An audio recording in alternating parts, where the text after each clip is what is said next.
il faut que je vous parle de la Misbah de Samy, donc qui est ici présente dans le placard à jouer. Donc, mais c'est très bien pour les chatons, les placards à jouer. Elle, donc l'an dernier, elle avait déjà eu une portée et qui s'était finie en césarienne à partir du quatrième chaton. Donc le 4 était bien passé, le quatrième, je vois que c'était difficile. Le cinquième, il est resté coincé et donc pour sortir le sixième, donc le cinquième, malheureusement, voilà, il n'a pas survécu. Et le sixième, donc il a été sorti par césarienne. Donc j'étais pas sûr, je me suis dit bon, faut la stériliser. J'ai laissé un peu traîner, voilà, voilà.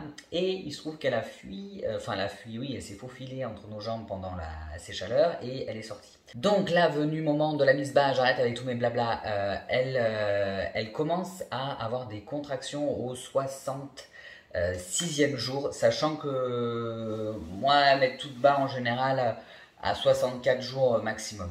Donc là, on est arrivé à 65 jours. Elle commence à avoir des contractions le matin, je sors tout et tout. Paf, les contractions, très vite, ça arrête en fait. Quand je parle de la pièce, en fait, elle me suit. Puis après, toute la journée, elle a passé son temps à faire ça, à descendre, à monter, à descendre, à monter, elle revenait dans le placard, elle repartait. Et le soir, à un moment, elle commence à perdre du liquide un peu. Je pensais que c'était le bouchon muqueux ou voilà, mais finalement, je suis pas sûr que c'était ça. C'était peut-être d'autres pertes. Et là, elle commence ses contractions. Donc là, on sait qu'une fois que les contractions commencent vraiment, il faut calculer s'il ne faut pas qu'il y ait 2 heures de contraction comme ça, sans qu'il soit infructueuse, voire quand c'est beaucoup plus fort, enfin, faut jauger aussi, hein, mais si on voit que l'animal est complètement abattu ou quoi, enfin voilà, faut peut-être appeler plus tôt, mais normalement dans le protocole, on va dire ce qu'on voit quand on fait la formation, c'est qu'au bout de 2 heures sans contraction fructueuse, ben là, faut aller voir le veto, donc j'appelle le veto de nuit, bien évidemment, c'était un dimanche, voilà, en pleine nuit, donc j'appelle à 1h30 et 1h24 exactement, parce que moi je note tout sur un cahier. D'ailleurs, n'hésitez pas, si vous êtes éleveur ou que vous avez des mises bas, n'hésitez pas à tout vous marquer sur un papier. Les premières contractions sont à telle heure, tout pour pouvoir le donner et transmettre les informations. Et pour vous aussi, c'est important. Donc, enfin, je pense que les éleveurs, vous faites ça. Et puis ceux qui ont une portée comme ça, pas de chance, c'est assez pratique de le faire. Voilà. Mais je ferai peut-être une vidéo exclusivement sur ça, donc je vais pas me perdre là-dessus. Donc là, on part au veto. Moi, je sentais les chatons bouger, hein, et d'ailleurs, ils bougeaient très haut. Et d'ailleurs, ça s'est avéré pendant la césarienne, il n'y avait aucun chaton qui avait commencé à s'engager. Ils étaient tous, voilà, qui avaient commencé à s'engager dans le bassin. Donc ce que je pensais, c'était bien. Mais de toute façon, ça se sentait en fait. Quand on les sentait, on voyait qu'ils bougeaient et tout, mais rien qui. Voilà.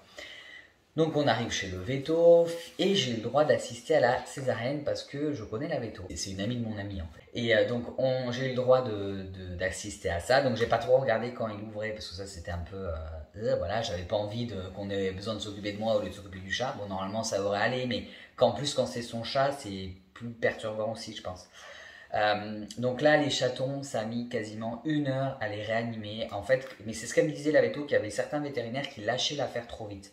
Parce qu'en fait, les chatons, quand ils naissent, déjà, ils sont endormis par les gaz comme la mère, en fait. Hein, ils sont dans le corps, donc ils sont endormis aussi.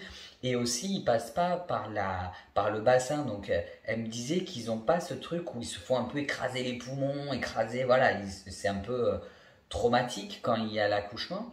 Et aussi, bon, pour la mère, oui, et pour le petit aussi.